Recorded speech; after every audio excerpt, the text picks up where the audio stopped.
শ্রোতা দর্শক সবাইকে সাদর আমন্ত্রণ বেলা বেলা সারা বেলা অনুষ্ঠানে। আপনারা জানেন যে এই অনুষ্ঠানে আমরা দেশের বরেণ্য মানুষদের আপনাদের সামনে নিয়ে আসি, যারা সারা জীবন ধরে শিল্প, সাহিত্য, সংস্কৃতি, মননশীলতার চর্চা করেছেন, আমাদের দেশকে সমৃদ্ধ করেছেন, এই দেশকে সারা পৃথিবীর সামনে পরিচয় করিয়ে দিয়েছেন এবং নিজেরাও প্রতিনিয়ত নিজ নিজ ক্ষেত্রে অবদান রেখে যাচ্ছেন। ঠিক তেমনি একজন মানুষ আপনাদের খুবই পরিচিত, যার সংক্ষিপ্ত নামটি তার মূল নামের চেয়ে অনেক বেশি পরিচিত। সেরকম একজন মানুষ, তিনি চিত্রকলা শিক্ষক, পেইন্টার, ছবি আঁকেন, চিত্রকর, কার্টুনিস্ট, খ্যাতনামা ইলাস্ট্রেটর, প্রচ্ছদ ডিজাইনার, লেখক, অনেক কিছু তার সম্পর্কে বলা যেতে পারে। তিনি একদিকে যেমন সৌন্দর্যে মগ্ন হয়ে রং তুলি হাতে তুলে নেন, তেমনি সমাজের যেসব অসঙ্গতি আছে সেগুলোতেও তিনি তার ক্ষুব্ধ হয়ে ওঠে তার মন, এবং তিনি সেগুলো তার ছবির ভেতর দিয়ে, তার কার্টুনের মধ্য দিয়ে প্রকাশ করেন। তিনি এই দুই জগৎকে নিয়েই সময়ের পথে তার সাহসী যাত্রা শুরু করেছেন এবং এখনও আছেন সেই যাত্রায়। সেই মানুষটির নাম রফিকুন নবী। নবী ভাই, অনেক ধন্যবাদ আমাদের এই স্টুডিওতে আসার জন্যে। তো নবী ভাই, আমরা শুরু করি একেবারেই আপনার শুরু থেকে, আপনার জন্ম। আমার জন্ম হলো চাঁপাইনবাবগঞ্জে, এবং সেটি হলো 1943-এ। তারপরে তো লেখাপড়া থেকে শুরু করে যাবতীয় এটা সবটাই ঢাকা কেন্দ্রিক হয়ে গেছিল। আচ্ছা, গ্রামে খুব একটা থাকা হয়নি? গ্রামে থেকেছি, কখনো 6 মাস, কখনো 1 মাস, এরকম 1 বছর, 1 বছরও থেকেছি অনেক। আচ্ছা, তার মানে এটা একদম ছোটোবেলায় তো অবশ্যই আছে। হ্যাঁ, গ্রামের স্মৃতি আছে, কারণ আমার সেই স্মৃতি থেকে কিন্তু আমি ছবি আঁকি। আর একটা হলো, এটা কোন গ্রাম? আমার গ্রামের নামটা হলো ছত্রাজিতপুর। বাবা তো পুলিশে ছিলেন। আচ্ছা, বিভিন্ন জায়গায় তাকে যেতে হয়েছে। আপনার দাদাও পুলিশ ছিলেন? দাদাও পুলিশ ছিলেন। এটা আমার তো পুলিশ হওয়ার কথাই ছিল, সেই অর্থে। তো যাই হোক, এই আমাদের বিভিন্ন জায়গায় ঘুরতে হয়েছে, থাকতে হয়েছে চাকরির সূত্রে। বাবার চাকরির সূত্রে। তারপর পরবর্তীতে স্কুলিংটা ক্লাস 4 থেকে নিয়ে ক্লাস 2 থেকে নিয়ে ঢাকা। তখন কি আপনার ঢাকায় মোটামুটি এখানে বসবাস, পার্মানেন্ট ঢাকা।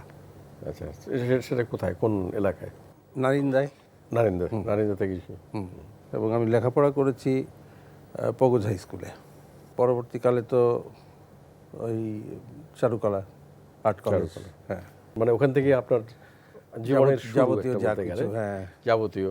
তো তার আগে আপনার সম্পর্কে আমরা একটা তথ্যচিত্র দেখে নেব আমাদের এই টেলিভিশনের পর্দায়।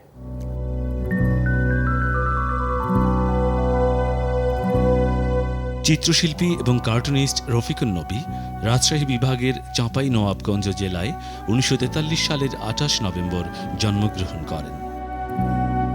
বাবা পুলিশ কর্মকর্তা রশিদুন নবী এবং মা আনোয়ারা বেগম। রফিকুন নবী 1950 সালের মাঝামাঝিতে স্কুলে ভর্তি হন। পুরান ঢাকার পৌগোজ হাই স্কুল থেকে মাধ্যমিক পাশ করেন তিনি। বাবার ইচ্ছাতেই রফিকুন নবী 1959 সালে আর্ট কলেজে ভর্তি হন। ছাত্রাবস্থাতেই স্থানীয় সংবাদপত্রে রেখাচিত্র এঁকে এবং বুক কভার ইলাস্ট্রেশন করে পরিচিতি লাভ করেন তিনি। 1964 সালে স্নাতক পাশ করার পরপরই জয়নুল আবেদিনের আগ্রহে আর্ট কলেজে শিক্ষক হিসেবে যোগ দেন। 1973 সালে গ্রিক সরকারের পোস্ট গ্রাজুয়েশন বৃত্তি নিয়ে তিনি ভর্তি হলেন গ্রিসের অ্যাথেন্স স্কুল অফ ফাইন আর্টসে। 1976 সালে দেশে ফিরে এসে পুনরায় শিক্ষকতায় যোগ দেন। এর মাঝে তার আঁকা বিখ্যাত কার্টুন চরিত্র টোকাই তাকে কার্টুনিস্ট হিসেবে অন্যরকম খ্যাতি এনে দেয়, সাথে রণবী নামটিকেও। এই চিত্রশিল্পী 1972 সালে নাজমা বেগমকে বিয়ে করেন। তাঁদের 2 ছেলে 1 মেয়ে। লেখক হিসেবে রয়েছে রফিকুন নবীর আরেকটি পরিচয়, পত্রিকায় কলাম লিখতেন নিয়মিত, এখনও লেখেন মাঝে মাঝে। এছাড়া ভ্রমণ কাহিনী, শিশু সাহিত্য, প্রবন্ধ, কার্টুন সংগ্রহ, টোকাই সহ নানা বই রয়েছে।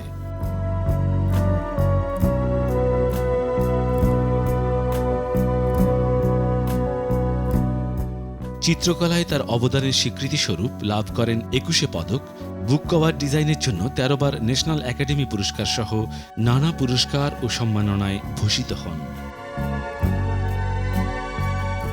আমরা ওই আর্ট কলেজে যাওয়ার আগে আমি একটু জিনিস জিজ্ঞেস করে নিই, ওই যে এমনিতেই আমাদের রক্ষণশীল পরিবার ছিল, একটা কঠিন সমাজ ছিল, এবং ছবি আঁকাটা তো একেবারেই বলতে গেলে যে কোনোভাবেই কারো কাছে গ্রহণযোগ্য ছিল বলে আমার মনে হয় না।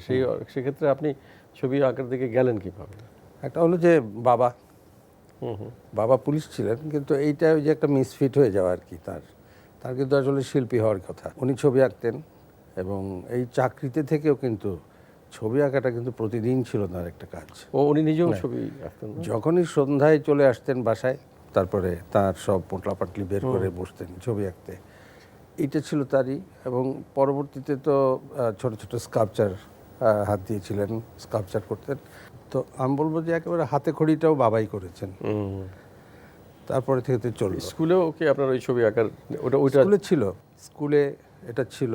তারপরেও আমাদের যে পাড়া, এই নারিন্দা পাড়া, একটা ক্লাব বানানো হয়েছিল, এই সাংস্কৃতিক ক্লাব। ক্লাব মানে যে খেলাধুলার ক্লাব না, লাইব্রেরি, তারপরে এই বইপত্র আদান প্রদান, বই পড়া, সেইখানে হয়েছে। দেয়াল পত্রিকা বেরোতো। যেহেতু আমি ছবি আঁকি, তখন স্কুলের কথা বলছি আমি, যেহেতু আমি ছবি আঁকি, এই দেয়াল পত্রিকায় ছবিগুলো এবং ওই যে লেখাটা, মানে হাতে লেখা, এই ব্যাপারটা আমার ঘাড়ে পড়তো। আর মনে মনে তখনই কিন্তু ইচ্ছাটা জোরদার হচ্ছে, ম্যাট্রিকটা পাস দিলেই আর্ট কলেজে চলে যাওয়া যাবে। তো এইভাবেই। আপনার কয় ভাই বোন ছিলেন? আমরা 11 ভাই বোন, 8 ভাই, গোটা ফুটবল টিম, একটা পুরা ফুটবল টিম। কিন্তু মজা হলো যে খেলাধুলাটা ছাড়া বাকি সবাই প্রায় সাংস্কৃতিক লাইনই এইটি রয়েছে।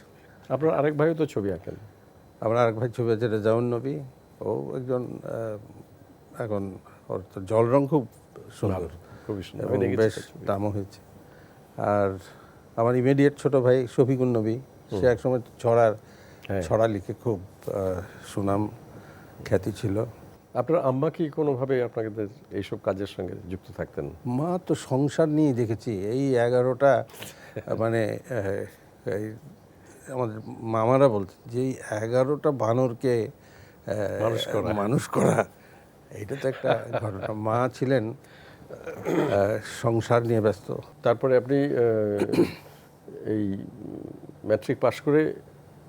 হ্যাঁ, তারপরে তো ম্যাট্রিক পাস করে লেখাপড়া ভালো ছিলেন নাকি ছবির দিকে মনটা বেশি?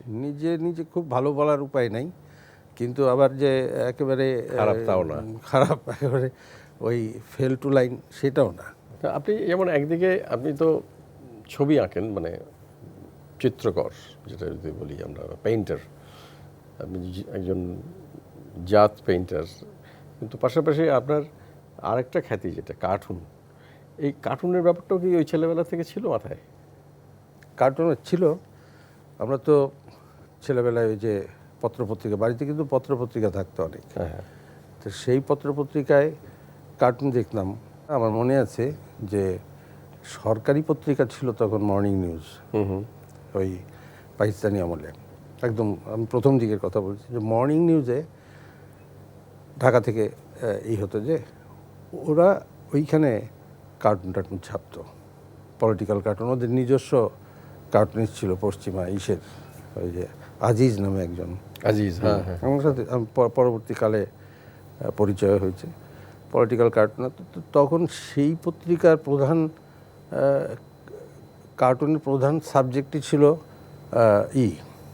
পলিটিক্যাল কার্টুন, কিন্তু Pakistan versus India, India versus Pakistan, এরকমই মোটামুটি এই একটা সাবজেক্টগুলো নিয়ে কাজ হতো। সব কিছু মিলিয়ে আসলে ইচ্ছা। তার পরবর্তী 60 দশক তো নিশ্চয়ই আপনাদেরই মনে থাকবে যে কী ঘটনা ইনভলভমেন্ট তো হ্যাঁ, আমরা কম কম বেশি আপনাদের পিছনে পিছনে থাকতাম আর কি। সেই তো আমার তো মনে আছে যে আপনি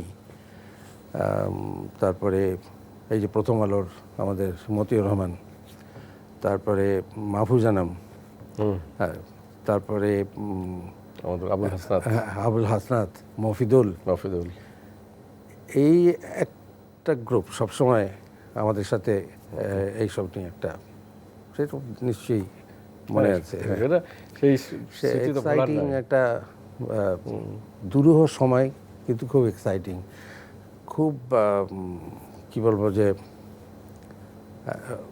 বেশ কঠিন একটা কাজ সেই সময়, না এগুলো করা, কিন্তু আবার করেওছি না, এবং সাহস নিয়ে সাহস নিয়ে। এবং 64 সালে আমি তো পাশ করে বেরিয়ে গেলাম, বেরিয়ে সাথে সাথেই শিক্ষক হয়ে গেলাম। সেই শিক্ষক কিন্তু আমি সরকারি শিক্ষক, সরকারি কলেজের এই শিক্ষকতা, তার মধ্যে থেকে এই সব কাজে নিয়োজিত হয়েছে। না তখন তো সেই জন্যই পরে ওই যে মনে আছে নিশ্চয়ই যে শহীদ মিনার আমরা বিশাল বিশাল সব বড় বড় এই ব্যানারে কাজ করতাম। সেই সময় কিন্তু ওই রণবী নামটা সংক্ষেপে নিয়ে নিলাম। তো ওই দিনগুলো এখন আমি মনে করি। ওইগুলো নিয়ে আলোচনা করব। আমরা কলেজের জায়গাটা একটু পার হয়ে গেছি, ওখানে ফিরতে চাই। কলেজে ভর্তি যে হলেন আপনি, এটা কোন সালে? মানে 59 সালে। 59 সালে ম্যাট্রিকটা পাস করলাম। আচ্ছা, করেই সাথে সাথে তখন আপনার সঙ্গে কারা কারা ছিলেন? শিক্ষকরা কারা ছিলেন? শিক্ষক বা আপনার আমাদের আমি তো ওইভাবে আমি বা আমাদের সমসাময়িক আমরা তো খুব মানে গর্ব আমাদের যে দেশের সবচেয়ে বড় শিল্পী যারাই ছিলেন সবাই তখন আমাদের সবাই টিচার। জয়নুল আবেদিন অধ্যক্ষ, শিল্পাচার্য জয়নুল আবেদিন, কামরুল হাসান ছিলেন কমার্শিয়াল ডিপার্টমেন্টে, কাইম চৌধুরী ছিলেন কমার্শিয়াল ডিপার্টমেন্টে, মোহাম্মদ কিবরিয়া ছিলেন ড্রয়িং পেন্টিংয়ে, তখন সুকুমার কলা, আমরা ওই ডিপার্টমেন্টের নাম ছিল সুকুমার কলা বিভাগ। তারপরে শফিউদ্দিন আহমেদ ছিলেন। শুধু আমরা পাইনি, আমি পাইনি মুর্তজা বশির। আচ্ছা, বশির ভাইকে আমরা শিক্ষক হিসেবে পাইনি, কিন্তু ভাবগত দিকে যদি আমরা ভাবতে থাকি সেইভাবে, তাহলে তিনিও একজন শিক্ষক। ওই সময় তার আমরা কাজ দেখছি কি করছেন না করছেন। তারপরে কাজী আব্দুল বাসেত, আব্দুল রাজ্জাক, আমিনুল ইসলাম, প্রত্যেকেই আমাদের, রশিদ চৌধুরী, রাজ্জাক স্যার, হ্যাঁ, প্রত্যেকে মানে বিরাট বিরাট সব। তাদের আনোয়ারুল হক আমাদের ছিলেন।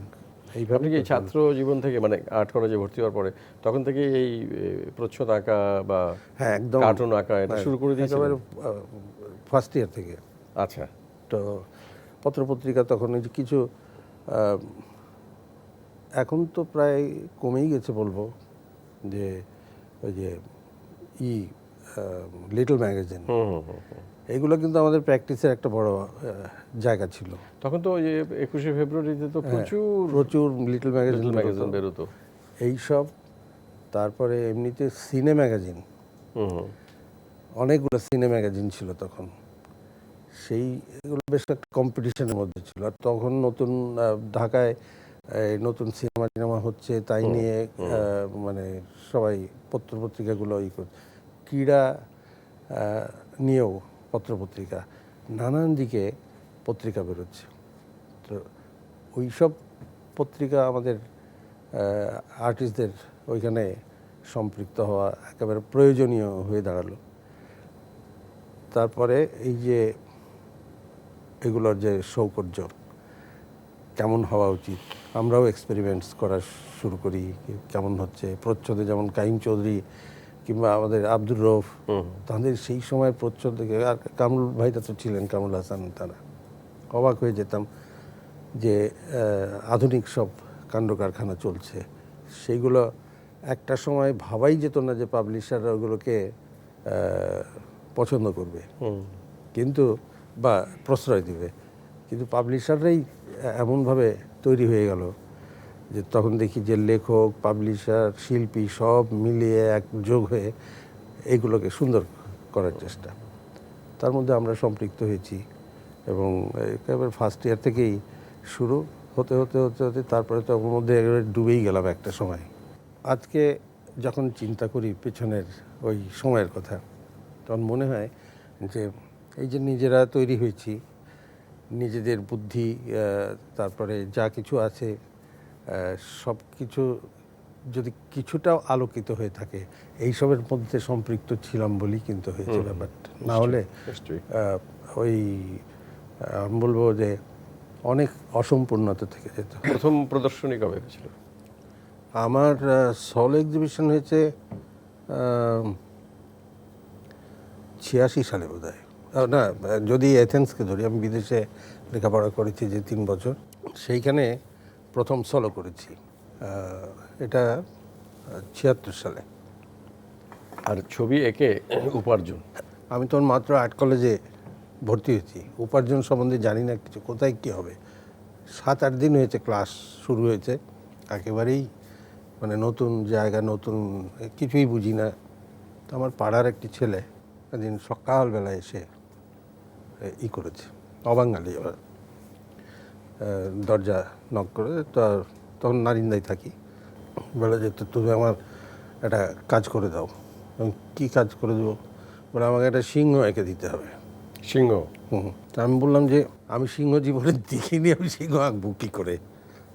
বলে ওই তো ছবি টবিতে যা দেখে একটা কিছু করে দাও ভাই, আমার ড্রয়িংটাই দরকার। তো বহু কষ্টে এই নানান ইটি করে একটা সিংহ দাঁড় করালাম এই, এবং সেইটি পরের দিন এসে নিতে আসলো পেন্সিলে, ছোট্ট একটা ড্রয়িং করে দিয়েছি। দেখি পকেট থেকে 10টা টাকা বের করে যে এইটা হলো তোমার রেমুনারেশন 10 টাকা। সিংহ একেবারে 10 টাকা পাওয়া যায় এটা আমার ধারণা ছিল না। ওইটা ছিল আমার প্রথম। তো ওই সিংহটা কি কাজে ব্যবহার হয়েছিল? কি করেছিল আমি আর তা জানি না, আমার মনে হয় ল্যাবরেটরি খাতা বা কিছু এই ধরনের কিছু আছে তাদের ওইখানে। আপনি পত্রিকায় চাকরি নিয়েছিলেন? 62 সালের শেষের দিকে আমি এই চিত্রালী, পূর্বদেশ, অবজারভার এই গ্রুপে গেলাম। ওইটা দিয়ে হাতে খড়ি, এইটা আমার জীবনে কিন্তু আবার একটা আলাদা অধ্যায় বলবো। চিত্রালীতে আমিও একসময় পার্ট টাইম কাজ করেছি। ওই যে মানে চিত্রালী একটা সিনেমার পত্রিকা, হ্যাঁ, কিন্তু তো সেখানে যারা কাজ করতেন এবং যে ধরনের কাজ, মানে কাজের মান ছিল, এটা তো মানে অসাধারণ, ভাবাই যায় না। ভাবাই যায় না। এবং সেইখানে মজা হতো যে আড্ডাটা ওই কবি শিল্পী সাহেব শামসুর রহমান যেতেন। শামসুর রহমান তো তখন দৈনিক পাকিস্তানে, হ্যাঁ, দৈনিক পাকিস্তানে কাজ করে। তো সেটা তো কাছাকাছি, আর এর সবাই বন্ধু বান্ধব তারা আসতেন। আমি তো ওইখানে সবাইকে কিন্তু আসলে অনেককে ওইখানে আমি চিনি, কাছাকাছি এসেছি। এইটা হলো আমার এই যে অভিজ্ঞতা, সারা জীবনের নানান অভিজ্ঞতা, তার মধ্যে সবচেয়ে বড় একটা দিক কিন্তু এটা। পরে তো রশিদ হায়দাররা ওইখানে আসলো, সেইখানে আমার পাশ করার আগের থেকে এক্সপেরিয়েন্স। ওই জায়গাটায় ওঠা আর্ট কলেজে মাস্টার হতে পারার পরে, হয়ে যাওয়ার পরে তারপরে ওইটা ছেড়ে দিতে হলো। এইটা হলো আমার কর্মজীবনের শুরু। এই আর্ট কলেজে মানে শিক্ষকতা যোগ দেওয়ার ইতিহাসটা কি? মানে আপনার ইচ্ছা ইতিহাস ছিল? না, আমার তো আমি জীবনে যাই হই ছবি আঁকবো, আর এই ছবি আঁকার অন্যান্য যেসব পত্রপত্রিকাতেই থাকবো, এইটাই ছিল আমার ইচ্ছা। এবং পত্রপত্রিকারও ইচ্ছা ছিল যে আমাকে ওর মধ্যেই রেখে দিবে। তারপরে তো রেজাল্ট আউট হলো, আমি তখন কিন্তু পূর্ব দেশেই বসা। তো আমার ক্লাসমেট রঞ্জিত নিয়োগী আমাকে টেলিফোন করে জানালো পূর্বদেশের এই চিত্রালীতে যে দেখো আজকে কিন্তু রেজাল্ট আউট হয়েছে, তুমি তো আসলে না, কিন্তু রেজাল্টে ভালো হয়েছে। এখন তো অনেক ফার্স্ট ক্লাস হয়, তখন 1-2 পেত, তা আমি পেলাম, এটা জানিয়ে দিল। বাসায় গিয়ে বললাম যে আমার রেজাল্টটা উঠেছে নাকি, রেজাল্টটা নাকি ভালো হয়েছে, কালকে দেখব। ইতিমধ্যে আমাদের ওই পিয়ন, কলেজের পিয়ন হান্নান তার নাম, ওই দক্ষিণ মিশনরী থাকে বলে তার হাতে একটা নারিন্দার দক্ষিণ মিশনরীতে কিন্তু এই কাছাকাছি লাগালাগি। তার হাতে পাঠিয়ে দিয়েছে যে চিরকুটটা দিয়ে নবীকে দিতে হবে। এটা হলো অধ্যক্ষের চিঠি, শিল্পাচার্যের, জয়নুল আবেদিন। জয়নুল আবেদিন সাহেবের। আচ্ছা, লেখা আছে যে তুমি একটু দেখা করবে কাল, জরুরি। যে জয়নুল দিয়ে পরের দিন সকালবেলা তার বাসায় গেলাম। তিনি যে শান্তিনগরের বাসা, অধ্যক্ষ ডেকেছেন, কি জানি কি ঘটনা, কাঁপতে কাঁপতে গেলাম। উনি বললেন যে শোনো, তোমার এই পরশুদিন ইসেতে জয়েন করবে, আর্ট কলেজে ক্লাস নেবে। ফার্স্ট ইয়ারের ক্লাস শুরু হয় পরশুদিন, তুমি ক্লাস শুরু করো। আমার তো হাত পা ঠান্ডা হয়ে যাওয়ার জোগাড়। আর আমি জীবনে আর যাই হোক শিক্ষক হতে পারবো বা শিক্ষক হব বা শিক্ষক হওয়ার মতো যোগ্যতা আছে কিনা এগুলো কোনোদিন ভাবিনি আমি। আমার হাত পা ঠান্ডা যে মারা পড়েছে, এখন অধ্যক্ষকে মানা করা যাবে না। যাই হোক শেষ পর্যন্ত স্যারকে আমি বলতে পারলাম যে স্যার আমি এটা পারবো না, আমাকে আমার হবে না। আমার বাবাকে উনি টেলিফোন করে ডেকে পাঠালেন বাড়িতে। বাবাকে বললেন যে ওর কি পাগল, আরে শিক্ষকতা যা শিখছে ওতেই হবে, তারপরে ওইতেই তো ফার্স্ট ইয়ারের ক্লাস নিয়ে অসুবিধে কী, আস্তে আস্তে সব শিখে যাবে। তারপরে তো এই গিয়ে ক্লাস নেওয়া শুরু করলাম। সেই ক্লাস নেওয়া অত সহজ ব্যাপার ছিল না, কিন্তু শুরু করলাম।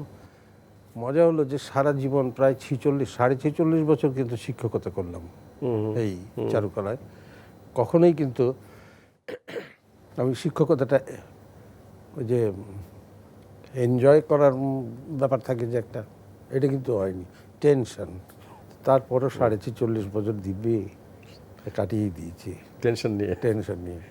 নবী, আমরা ওই আপনার চাকরি জীবন নিয়ে কথা বলছিলাম। আপনি তো এখানে শিক্ষক হিসেবে যোগ দিলেন এবং বললেন যে সারা জীবন টেনশনে কাটিয়েছেন। তো পাশাপাশি কি পূর্ব দেশের চাকরি হ্যাঁ, ওটা পরে তো আর কন্টিনিউ করা দুটো বেশ কঠিন ছিল, ছেড়ে দিলাম। ওটাতে তো বেশি বেতন টেতনও বেশি ছিল। ও হ্যাঁ, ওইটা আবার ঘটনা যে এই যে চাকরিতে এখানে শিক্ষকতা যেতে না যাওয়ার একটা অন্য ঘটনাও ছিল যে 180 টাকা বেতন। তা আমার খুব একটা হয়নি, কারণ আমি ওইখানে 275 টাকা পাই পার্ট টাইমে। মানসিক প্রস্তুতিটা ওইখানে ছিল। তো তারপরে আপনি একদম পুরোদমে শিক্ষক। তারপর তো শিক্ষক হয়ে গেলাম। কিন্তু এর মধ্যে আর যেটা হয় আর কি, যে ছাত্র জীবনে একজনের সঙ্গে পরিচয় হলো, তারপরে চাকরিতে ঢোকার পরে তার সঙ্গে বিয়ে হলো, এরকম কোনো ঘটনা হয়নি? এরকম ঘটনাটা হয়নি। আমার গিন্নি কিন্তু শিল্পী না, যে বাংলার ছাত্রী এই সাথে ছিল। এই আমাদের মতিউর রহমানের বোন সাথে হয়ে গেছে। অন্য কোনো ঘটনা ভাবার কোনো কারণ নেই। এথেন্সে গেলেন, সে তো চাকরিরত অবস্থায় গেলেন, এবং বিয়ে করার পরে না আগে? ওই বিয়ের পরে বিয়েও করলাম, আর এই বিদেশ যাওয়ার ঘটনাটাও চলে আসলো সামনে। যাব কি যাব না। আবেদিন স্যার, এখানেও আবেদিন স্যারের কথাই বলতে হয়, যে উনি বললেন যে আরে স্কলারশিপ ইজ স্কলারশিপ, তুমি একটা দেশের বৃত্তি পাচ্ছ, সেখানে যাবে, অন্তত জগৎটা দেখে আসো। তারপরে গেলাম। তো যাওয়ার পরে তো সেখানে ওই যে 3 বছর কন্টিনিউয়াস থাকতে হলো, লেখাপড়া করলাম। কেমন লেগেছিল? মানে আমার তো মানে গ্রিস ভাবতে একটু অন্যরকম লাগে। না, গ্রিস তো অসাধারণ সুন্দর একটা দেশ। তার দ্বীপগুলো, তার সবচেয়ে বড় কথা হলো যে মানুষগুলো বেশ একটা সারল্য আছে সবার মধ্যে। আবার হইচই প্রিয়, হই মানে সাংস্কৃতিকভাবে ওরা কিন্তু একটু অন্যরকম। কিন্তু আমি যখন গেলাম তখন রাজনৈতিক সাংঘাতিক গোলমাল চলছে। এটা একটা অভিজ্ঞতা। আমার সাথে এই সাইপ্রাসে গ্রিক সাইপ্রিয়টের যে ম্যাকারিয়স, তার সাথে দেখা হয়ে গেল, যে পাপাস যে রাষ্ট্রপ্রধান। তিনি ওই যে আমাদের এখানে যেমন আর্ট কলেজ ভিজিট করতে আসে, কিংবা কোনো সাথে রাষ্ট্রপ্রধান আসলো তাকে ভিজিট করায়, আমি তখন যখন ওই আর্ট কলেজে আছি, ওই ইউনিভার্সিটিতে এই সাথে, ওটা তখন ইঞ্জিনিয়ারিং ইউনিভার্সিটির সাথে উনি ভিজিট করতে আসলেন। সেই সময় তো ওই তুমুল চলছে, কিন্তু তখন আমার সাথে ওই যে লাইন ধরে সবাই দাঁড়িয়েছে, আমাদের যে ডিন উনি আবার আমাকে বিদেশি বলে আমাকে আবার প্রথমেই রেখেছে লাইনের মধ্যে, টিচার তারপরে আমরা। হঠাৎ একটু এত সাদার মধ্যে কালো ছেলে দেখে আবার জিজ্ঞেস করলো যে তুমি কোন দেশি? আমি বললাম যে আমি বাংলাদেশ। এই তখন এই বঙ্গবন্ধু শেখ মুজিবুর রহমানের দেশ, তুমি, তোমার দেশ কেমন আছে, কি অবস্থা, সব মানে এটা অন্যরকম হয়ে গেল। আরে আমার সাথেই কথা, অন্যদের সাথে তো শুধু হ্যান্ডশেক। এটা কিন্তু আমি এখনো পর্যন্ত মনে করি যে কি বিরাট একটা সম্মান আমাদের জন্যে। 75 সালে আমাদের এই বিশাল যে অঘটনটা ঘটানো হলো, আমি কিন্তু তখন গ্রিসে লেখাপড়া করছি 75 সালে। সকালবেলা একেবারে আর্লি মর্নিংয়ে আমাদের ক্লাস শুরু হতো, অন্ধকার হয়ে থাকতো তখনও। ঘড়ি ধরে 9টায় সূর্য ওঠে, কিন্তু আমাদের ঘড়ি ধরে ওই 6:30 7টায় ক্লাস শুরু হয়ে যেত। আমি গিয়েছি অন্য দিনের মতন, বেশ শীষ বাজাতে বাজাতে ঢুকছি, দেখি যে আমাদের ওইখানে ওই একটি ছেলে এবং একটি মেয়ে বসে আছে। ওরা এমনিতে মডেল, তো বলে যে আরে দেখো তোমার দেশে কী হয়েছে। তারপরে আমাকে ওই যে পত্রিকাটা পড়ছিল আমাকে সামনে পেজটা দেখালো, তো 8 কলমে এত বড় করে ফার্স্ট লিড মানে হেডলাইন এই করা, এই সপরিবারে যে বঙ্গবন্ধু মারা গেছেন তার একটা, তাকে হত্যা করা হয়েছে। নিউজ খুব ছোট, খুব বেশি দূর আগাতে পারিনি আমি। তাড়াতাড়ি করে হাত পা ঠান্ডা হয়ে যাওয়ার হলো কি দেশ আবার কি হয়ে গেল নাকি, ফিরে যাচ্ছে পাকিস্তানে আবার কিছু, মানে দূরে তো বুঝতেও পারছেন, যোগাযোগও তো নাই কোথাও। এইটা আমার আজও অবাক হই যে অত ভোরে ওই সাথে, যেহেতু ঘটনাটা ঘটেছিল তো যে সময়, এত তাড়াতাড়ি নিউজটা ইন্টারন্যাশনালি এটা স্প্রেড করলো কী করে, যে হেডলাইন করে ফেলতে পারলো। এটা কিন্তু আমার কাছে খুব অবাক লাগে আজও, কারণ এটা অত তাড়াতাড়ি নিউজ পাওয়া, নিউজ রেডি করা, নিউজই করা এইসব।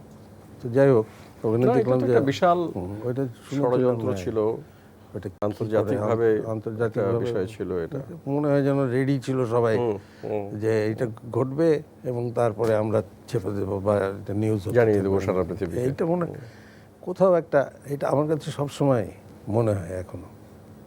যাই হোক, সেই তো খুব মানে সেদিন আর ক্লাসই করা হলো না, তাড়াতাড়ি ফেরত চলে আসলাম। এই প্রসঙ্গে আমরা অবশ্য অনেক দূর সামনে চলে এসেছি, আমরা কিন্তু একটা প্রসঙ্গ ছেড়ে এসেছি পেছনে, সেটা হলো যে 71-এর আগের কয়েকটা বছর আপনি একটু বলেছেন কিছু, আর হলো 71 সালটা, এই সময়টা একটু আপনার।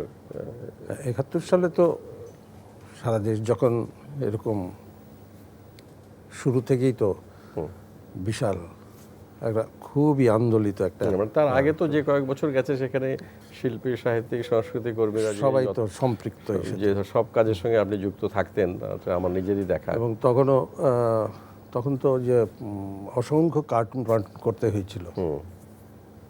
তারপরে তো 25শে মার্চের যে রাতে শুরু হলো, তখন তো ভীত হওয়া ছাড়া কিন্তু উপায় ছিল না। তখনও অবশ্য বুঝিনি, বুঝতে পারলাম পরের দিন থেকে, যখন বুঝলাম যে একটা বিরাট প্রতিহিংসার একটা অবস্থা চলে আসছে। আমি তখন নারিন্দায়, এইরকম একটা পর্যায়ে আমি কিন্তু তখন ওই যাওয়ার জন্য রেডি টেডি হলাম সব কিছু। এই ইতিমধ্যে কিন্তু শাহাদাত চৌধুরীরা তারা কিন্তু গিয়ে আগরতলাতে গিয়ে খালেদ মোশাররফের ওই ক্যাম্পে, ওইখানে মুক্তিযুদ্ধে জয়েন করেছে এবং আমিও চলে যাব বলে ওদের সাথে সব ঠিকঠাক হয়েছে। ওরা আসে এখানে, আসলে আমাদের সাথে হয়। ওইখানে ওরা একবার এসে বলে যে না, তোমাদের যাওয়া চলবে না, যারা ঢাকায় আছে তারা ঢাকায় থাকো, ঢাকাতে আসলে তো আমাদেরকে আমাদের প্রয়োজন হবে। শেষ পর্যন্ত কিন্তু রয়েই গেলাম, এবং রয়ে গেলাম ওইখানে। এই যে ইটি দিতে হলো, আমাদের করণীয় কিছু কাজকর্ম বলে দেওয়া ছিল, সেই সবের মধ্যে ছিলাম। এই যে ওষুধ কালেকশন করা, পয়সা কুড়ি জোগাড় করে রাখা, জামা কাপড় রাখা, তারপরে খুব চুপে চাপে কখনো এসে সুযোগ সুবিধা অনুযায়ী এগুলো আবার সাপ্লাইড হতো। এই ছিল আমাদের 71। 16ই ডিসেম্বরে তো ঢাকায়, ঢাকায়। মানে কখনো এখানে কখনো ওখানে এইভাবে ই করি, ঠাঁই বদল করে করে থাকি। এই যে 13 তারিখ থেকে ডিসেম্বরে যে কিলিং চলছে, যে বুদ্ধিজীবীদের ধরে ধরে নিয়ে যাচ্ছে বাড়ি থেকে, এবং তারা ফিরছে না, কি করছে, এগুলো কিন্তু বুঝতে পারিনি, খবর পাওয়া যায়নি। না। আমরা সেটা জানলাম 16 ডিসেম্বর পরে। 17 ডিসেম্বর গিয়ে আস্তে আস্তে সমস্ত জানতে পারা গেল, কার বাড়ি থেকে কে নাই, কোথায় কি হলো, তাদের লাশ কোথায় পাওয়া যাচ্ছে, কোথায় কোথায় বধ্যভূমি, এই আস্তে আস্তে শুরু হলো। এই সময়টা কিন্তু ভাবলে এখন নিজের কাছে খুব অবাক লাগে যে কেমন করে এই যে যারা বেঁচে গেলাম, কি করে ঘটনাটা হলো। মরে যাওয়ারই তো কথা সবার। না, বটে। নবী ভাই, আমরা একটু আবার এথেন্সে যাই। এথেন্সে গিয়ে আপনি মানে যখন আর্ট কলেজে তো আপনি এখানে লেখাপড়া শিখে গেলেন আপনার মতো করে, ওখানে গিয়ে নতুন কি শিখলেন? ওখানে গিয়ে আমি গেলাম তো ওখানে পেন্টিংসের জন্যে গিয়েছিলাম। গিয়ে দেখলাম যে ওখানে যে প্রিন্ট মেকিংয়ের যে ছাপচিত্রের যে বিভাগটা, সেই বিভাগটা খুব স্ট্রং, রিচ, বেশ ভালো লাগলো আমার কাছে। তারপরে ওই ডিপার্টমেন্টে চলে গেলাম। তারপরে কাঠখোদাইতে কাজ করলাম। তো আপনার ছবি নিয়ে আমি খুব বেশি কথা বলতে চাইনি, কারণ ছবি আমরা সবাই আপনার ছবি দেখি, বাংলাদেশের মানুষ দেখে, আপনার অসংখ্য প্রদর্শনী হয়েছে দেশে এবং দেশের বাইরেও হয়েছে। এগুলো নিয়ে আমি মনে করি না যে আমার নতুন করে কিছু বলার আছে। আরেকটি আপনার আলোচিত বিষয় আছে, সেটি হলো টোকাই, আপনার কার্টুন, এই সৃষ্টি, এর গল্পটা একটু সবাই। আমি যখন 76-এ ফেরত আসলাম, আমি তো ধরে করেছি যে আর জীবনে কার্টুন করব না, কিন্তু তারপরে যেতেই হলো শেষ পর্যন্ত। কি শাহাদাত বলেন যে ওই একটা দাও কিছু বিচিত্রার জন্য কিছু একটা করো। সেই সময় মনে হলো যে আন্তাবড়ি নানান দিকে না করে একটা চরিত্র নিয়ে যেটা করতাম আগে, ওইটাকেই একটু কাটছাট করে একটা ক্যারেক্টার তৈরি করি, প্রতীকী করে একটা করে ওকে দিয়ে এই ছোট মুখে বড় কথা নানানভাবে বলা যায় কি না, মানে রাজনৈতিক, সামাজিক, দার্শনিক, এটা সেটা বিজ্ঞান কিছুই বাদ নেই, সব কিছুই পণ্ডিতের মতন বলে ফেলবে, কিন্তু বোকার মতন বলবে, সেইটা আবার ভালো লেগে যাবে মানুষের কাছে। এটা হয় কি না ভাবতে ভাবতে করেই ফেললাম। আমি কি করলাম না করলাম সেইটা বড় কথা নয়, কিন্তু টোকাইকে আসলে এই যে জনপ্রিয় করে তুললো কিন্তু পাঠকরা। তারপরে তো হলো এই টোকাই এখন তো আমার চাইতে পপুলার। আপনার তো লেখালেখির অভ্যাস আছে, আপনি আপনার গ্রন্থ ইতিমধ্যে প্রকাশিত হয়েছে, তো ওই লেখালেখিটা কি আপনার আগে থেকেই ছিল অভ্যাস? লিখি আমি স্কুল জীবন থেকেই কিন্তু লিখি। স্কুল জীবনে আমার লেখা ছাপা হয়েছে, ইত্তেফাকে ছাপা হয়েছে। আচ্ছা। অত যে ইনভলভমেন্ট থাকা সেরকম না যে আমি ইনভলভ হয়ে গেলাম ইসের মধ্যে, লেখালেখির মধ্যে, ওইটা হতে পারেনি মানে নানান কারণেই। কিন্তু যে যখন বলেছে যে একটা লেখা দাও, তো এই শুরু করে তো লিখে দিয়েছি। এই করতে করতেই এইভাবেই আমার লেখা। সাহিত্যিক হওয়ার কোনো ইচ্ছা থেকে নয়, বা সাহিত্যকর্ম করছি এটাও না। লিখি যখনই সময় পাই, মিডিয়া চেঞ্জ করতে কিন্তু ভাল লাগে, যে আমি ছবির জগৎ থেকে এদিকে একটু এক্সপেরিয়েন্স নিয়ে লিখলাম, একটু করলাম। আপনি তো চাকরি জীবন থেকে এখন অবসরও নিয়েছেন, তাহলে ছবি আঁকাটাই এখন আপনার মূল, পাশাপাশি আপনার লেখালেখি চলছে কিছু সেই। যখন সময় পাচ্ছেন। আর কি, আর পরিবার, আর তো পরিবার, ছেলে মেয়ে? ছেলে মেয়ে, ছেলে মেয়ে আমার 3 ছেলে মেয়ে। 3 ছেলে মেয়ে। হ্যাঁ, নাতি মানে নাতনি? দুই ছেলে 1 মেয়ে। নাতনি আছে একটা, মেয়ের কন্যা। হুম। আর নাতি আছে একটা, বড় ছেলের পুত্র। এই 2টা। আর গিন্নি আছে সব কিছু সামাল দেওয়ার। রবি, আপনার কিছু প্রিয় মানুষ তারা আপনার সম্পর্কে কিছু মন্তব্য করেছেন, আমরা সেগুলো আর একটু দেখে নিই। ওনাকে জীবনের শুরু থেকে দেখেছি যে নিজের কাজ নিয়ে ব্যস্ত, পড়াশোনা, আঁকাঝোঁকা, লেখাঝোঁকা এটা নিয়ে সবসময় ব্যস্ত থাকতেন। আঁকে তো জানি না কেমন, সবাই ভালো বলে এইটুকুনি জানি। সবাই যখন সম্মান করে বা করে সেটা তো আমার নিজের এমনিতেই ভালো লাগে। আমার নানু অনেক ভালো ছবি আঁকে, আমি অনেক কিছু ছবি আঁকি, ভালো অনেক ছবি আঁকি। নানু অনেক খেলা খেলে, মজা করে, গল্প করে। দাদাকে খুব পছন্দ করি, আমি ওর সাথে খেলি, ও আমাকে গল্প বলে, তারপরে ও আমাকে আঁকতে শিখিয়েছে একটু। যখন আমি দেখি আমার দাদার কাজ, আমার খুবই লন্ডনে, আমার অনেক প্রাউড লাগে।